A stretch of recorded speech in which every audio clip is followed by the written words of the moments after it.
ఇప్పుడు సిరివెన్నెల నుంచి మొదలు పెడితే గురుగారు మీకు శుభప్రదం వరకు అసలు మనం చెప్పుకుంటూ వెళ్తే ఇది ఒక 10 ఎపిసోడ్ల పైనే చేయాలేమో శాస్త్రి గారికి మీకు అనుబంధం. ముఖ్యంగా 2-3 పాటల గురించి మేము తప్పనిసరిగా అడగాలి. శృతిలయలు సినిమాలో నాకు తెలిసి 6 పాటలు ఉంటే 5 మీరు ట్రెడిషనల్ కీర్తనలు ఎంచుకున్నారు. అటు శ్రీగణనాథం భజామ్యహం ముత్తుస్వామి దీక్షితారు వారి కీర్తన, అలాగే ఆలోకయే సఖీ బాలకృష్ణం అది అష్టపది అనుకుంటాను, అలాగే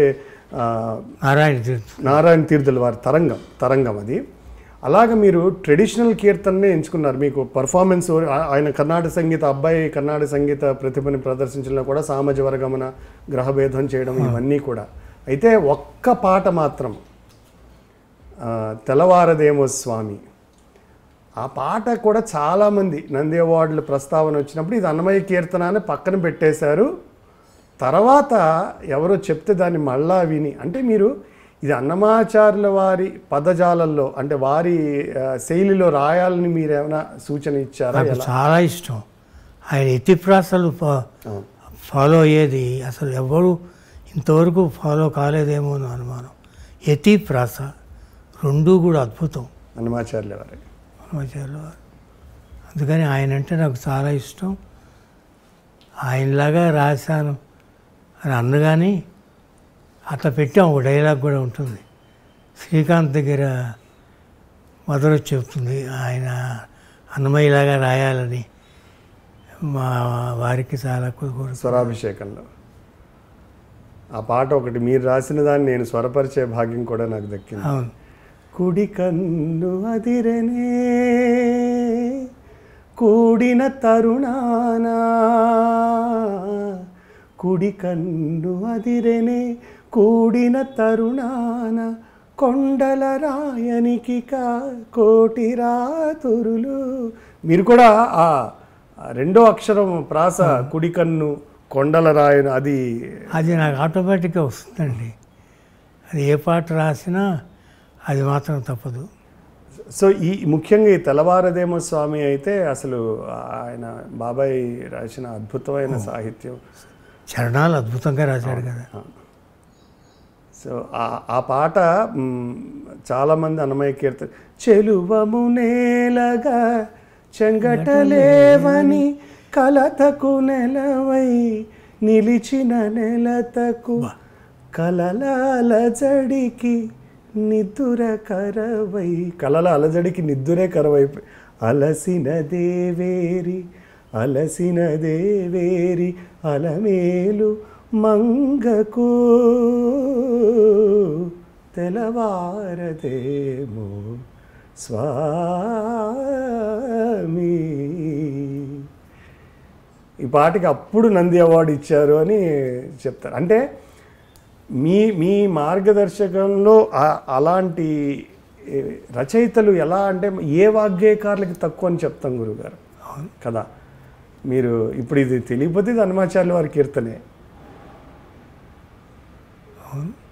అందుకనే అందరూ మీతో పనిచేయడం, మీరు వేరే మార్గంలో టెక్నీషియన్ నడిపిస్తారు, ఆ కళాకారు నడిపిస్తారు అని. అంటే బాగా ఫీడ్ చేస్తాం మొదట్లో, సిచ్యుయేషన్ స్ట్రాంగ్గా ఉంటుంది కాబట్టి చెప్పడం గట్టిగా చెబుతాం. అప్పుడు ఎవరైనా అందుకుంటారు, కొంచెం కాస్త రిసెప్టివిటీ ఉంటే అందుకుంటారు. ముఖ్యంగా సిరివెన్నెల సాహిత్యము అంత గొప్ప సాహిత్యం, వాళ్ళకి అజరామరంగా నిలిచిపోయేటువంటి సాహిత్యం. శబ్ద సౌందర్యం అనండి, భావ సౌందర్యం అనండి, పండితులు సైతం ఒక్కసారి కనుబొమ్మలు ఎగరేసే పరిస్థితి. ఆయన వయసు అప్పటికి కేవలం 31 సంవత్సరాలండి సీతారామ శాస్త్రి గారు. అలాంటి గొప్ప రచయితని అందించినందుకు ముందుగా మీకు ఎప్పుడు తెలుగు సినిమాలో ఎప్పుడు కృతజ్ఞులే ఉంటాం సార్. ఆ పాటల గురించి మాట్లాడుతుంటే సార్, స్వర్ణకమలం మరొక ఆణిముత్యం మన అసలు అది వేకువ నర్తకివై శివ పూజకు చిగురించిన, ఇంకా అసలు మాటలకి పట్టుకోలేము అని. అలాగే ఆరోగ్యం కూడా పాడు చేసుకున్నాడు. రాత్రంతా కూర్చుని రాసి తెల్లవారేటప్పటికి ఇంత కట్ట తీసుకొచ్చేవాడు. అందులో ఏరుకోవడం కష్టం అయ్యేది. అన్నీ బాగుంటాయి. అంటే మీరు స్వర్ణకమలంలో సీతారామ శాస్త్రి గారికి ఆ హీరో హీరోయిన్ల పాత్రల స్వభావాన్ని ఎలా ఆయనకి ఇది ఉన్నట్టుండి కథ నా దగ్గర సిద్ధంగా ఉంది కాబట్టి చెప్పటం తేలికే, చేయటం కష్టం, కానీ చెప్పేవాడు లోకు అని. ఎందుకంటే జనరల్గా ఏదో ఒక డ్యూయట్ రాసేయండి లేదు అట్లా చెప్పాను ఎప్పుడు. అలా ఒక 2 రీల్స్ అయిపోయినాయి, పాట కావాలి సుమా అని అన్నాను. నేను కంటెంట్ కూడా చెప్తాను, ఇప్పుడు చెప్పుకోవటంలో సిగ్గులేదు, సిగ్గుపడక్కర్లేదు, కంటెంట్ కూడా చెప్తాను. మన విశ్వనాథామృతం కార్యక్రమంలో స్వర్ణ కమలం గురించి ఒక ప్రత్యేకమైన పాటల గురించి ఒక ప్రత్యేకంగా వారితో సంభాషించడం జరిగింది. అప్పుడు నాకు విశ్వనాథ్ గారు పెట్టిన పరీక్ష ఏమిటి అంటే అని బాబాయ్ ఒక ఎపిసోడ్ మొత్తం మాట్లాడారు. అంటే ఒకే కంటెంట్తో, అంటే బేసిక్గా అక్కడ ఏంటి, ఒక హీరోయిన్ పాత్ర, జీవితం చిన్నది, దీన్ని బాగా ఎంజాయ్ చేయాలి. హీరో పాత్ర, నీకు ఒక మంచి కళ ఇచ్చాడు భగవంతుడు, దీన్ని ఒక అత్యుత్తమమైన స్థాయిలో ఉండాల్సినవి. ఈ కంటెంట్, ఇదే కంటెంట్ తోటి, ఇదే విషయంతో 3 పాటలు రాయాలి. ఇబ్బంది పెట్టాలండి బాబు. కాదు, మీరు ఇబ్బంది అనుకుంటున్నారు సార్. అదేదే ఆ ఇబ్బంది పెడితేనే ఆ క్షీరసాగర మథనం జరిగితేనే కదా మనకి అమృతం దొరికేది అన్నట్టుగా అని అనుకునేవాడు కాదండి. ఇప్పుడు ఇబ్బంది పెడుతున్నా అనుకునేవాడు, ఇక్కడే కూర్చునేవాడు, కథలు చెప్పేవాడిని, కథలన్నీ తెలుసు అతనికి, ఆ కథలన్నీ సజెషన్ ఇచ్చేవాడు. ముఖ్యంగా 2 పాటలు మీకు ఒకసారి గుర్తు చేస్తాను గురుగారు. అది మీరు ఇందాకలు అన్నమాటే. పడమర పడగలపై మెరిసే తారలకై, పడమర పడగలపై మెరిసే తారలకై, రాత్రిని వరించకే సంధ్యా సుందరి. ఏం మాట్లాడండి, పడమరేమిటి, పడగ ఏమిటి? వెస్ట్రన్ మ్యూజిక్, అది మ్యూజిక్కి సింబలైజ్ చేశాడు. అలాగే ఆయన ఆశావాదం కూడా ప్రతి లైన్లోనూ కనిపిస్తుంది అనడానికి. తూరుపు వేదికపై వేకువనర్తకిపై, వేకువనర్తకేమిటి అసలు ఏమిటో పదప్రయోగం. ధాత్రిని మురిపించే కాంతులు చిందని, నీ కదలిక చైతన్యపు శ్రీకారం కాని, నిదురించిన హృదయ రవళి ఓంకారం కాని, శివ పూజకు చిగురించిన సిరి సిరి మువ్వా. అసలు మీరు మీరు మీరు మీ కాంబినేషన్లో వచ్చిన పాటల్ని రోజు విన్నా కూడా అంటే చూసిన కొద్దీ కొత్త విషయం కనిపిస్తూ ఉంటుంది, ఒక్కొక్క కొత్త యాంగిల్ కనిపిస్తూ ఉంటుంది.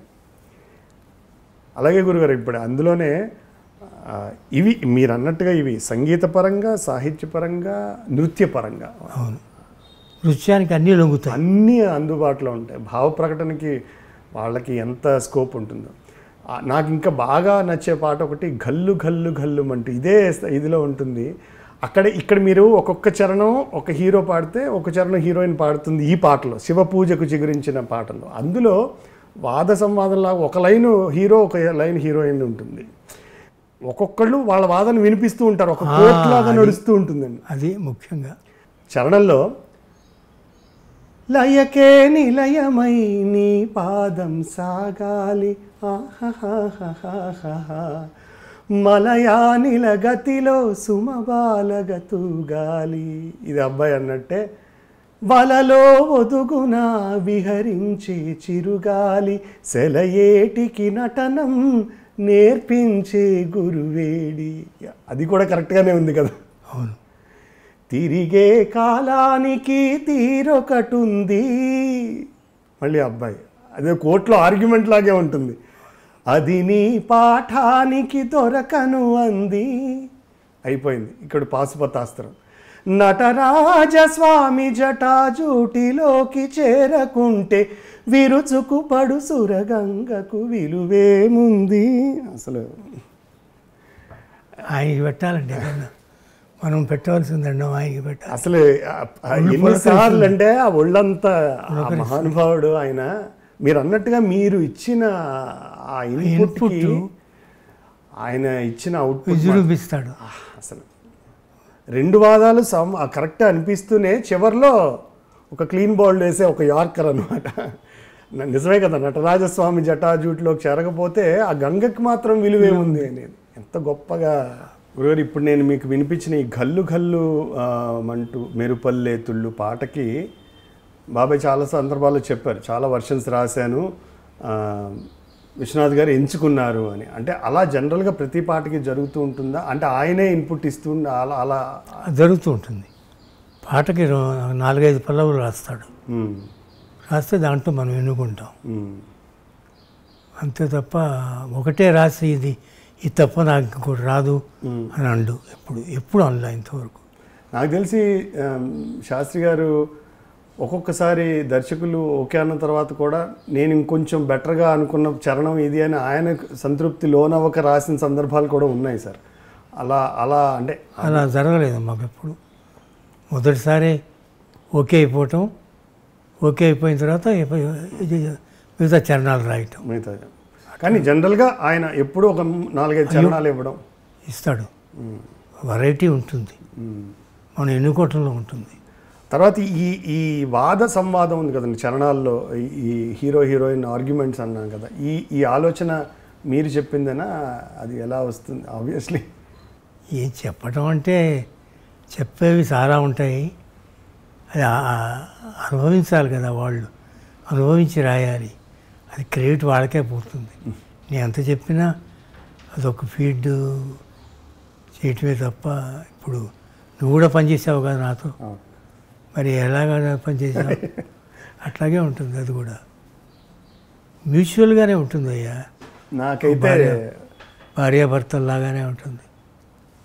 భార్యాభర్తలు ఎలా ఉంటారో అలా ఉంటాం.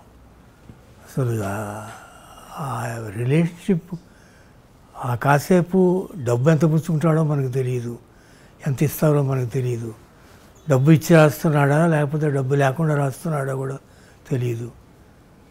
అది గొప్ప విషయం, చాలా గొప్ప విషయం. ఏ రచయితో అయినా అదే అనుబంధం మాకుంది. సుందరరామూర్తి గారు కూడా అంతే. సుందరరామూర్తి గారు అయితే బయట కూర్చొని లోపలికి పంపించేవాడు కాగితాలు, తెలుసుగా నీకు. అయ్యో, అది వాళ్ళకుండే గౌరవం, నా మీద ఉండే గౌరవం. నాకు గొప్పగా తెలుసని కాదు, తెలుసు కానీ ఎంత తెలుసని తెలియదు. అయితే మీరు అన్నారు కదా, ఇప్పుడు మీరన్న దాంట్లోంచి ఒక చిన్న క్వశ్చన్. ఇది భార్యాభర్తల సంబంధం లాంటివి ఉంటుంది. భార్యాభర్తలు అన్నది అన్నిసార్లు సుఖమే ఉండదు కదా, కొట్టుకోవడం కూడా ఉంటుంది కదా. మరి అలాగా శాస్త్రి గారితో ఎప్పుడైనా పాట విషయంలో, ఏదైనా ఒక పాట విషయంలో ఏదైనా సందర్భంలో విభేదించిన సందర్భాలు మీరు అవునని లేకపోతే ఆయన ఇప్పుడు మంచి భార్యాభర్తలు, సుఖంగా ఉండే భార్యాభర్తలు తప్ప, అన్యోన్యంగా ఉండేవాళ్ళం తప్ప ఎప్పుడు అసలు ఆ గొడవే లేదు అసలు. ఇప్పుడు ఎందుకు చెప్పుకోవాలి, ఇప్పుడు చెప్పుకోవటానికి భయపడక్కర్లేదు కూడా. ఎప్పుడు అసలు ఆర్గ్యుమెంటే రాలా. ఆయన చెప్పింది ముందర అసలు ఒళ్ళు జలధరించేది ఒకప్పుడు. తెల్లవారదేమో స్వామి అది కానీ, తెలిమంచు కరిగింది తలుపు తీయనా ప్రభు, ఇలా గొంతు వణికింది పిలుపు నెయ్యనా ప్రభు. ఆ పాటకు సంబంధించి మీరు సన్నివేశం ఏం చెప్పుంటారు గురుగారు? మార్నింగ్ నాకిట్ట తడుతుందయ్యా, తెలిమంచు కరిగింది తలుపు తీయనా ప్రభు అన్న, బాగుంటుందా అన్నాను. బాగుంటుందన్నాడు. వెళ్ళు. బాగా మ్యూచువల్గా జరిగేది, కూడబలుక్కోవటం. అందుకనే నారాయణ రెడ్డి గారు ఒక మాట అన్నారు నన్ను, మేము జంట కవులో ఉన్నాడు బాబా, ముద్దులో మా బాబు నిద్రవుతున్నాడు, సద్దు చేశారంటే ఉలిగిలిగి పడతాడు అని నేను అంటే మళ్ళీ అనుమనేవాడు. అట్లాగే కృష్ణశాస్త్రి గారు కూడా ఎదురు చెప్పా కూడా ఈ సంగతి, నువ్వేం రాసుకొచ్చావనేవాడు. నేనేం రాసు రాలేదని ఇట్లా పెట్టేవాడిని. చొక్కా ఖద్దరు చొక్కా కాబట్టి కనిపించేది కాగితం, తీమనేవాడు బయటికి. వద్దండి అని నేను కాసేపు గోము చేసేవాడు. అప్పుడు రావమ్మ మహాలక్ష్మి రావమ్మ నీ కోవెల ఈ ఇల్లు కురువై ఉందో కానీ, నీ కోవెల ఈ ఇల్లు కురువై ఉందో కానీ ఆయన మాటలు.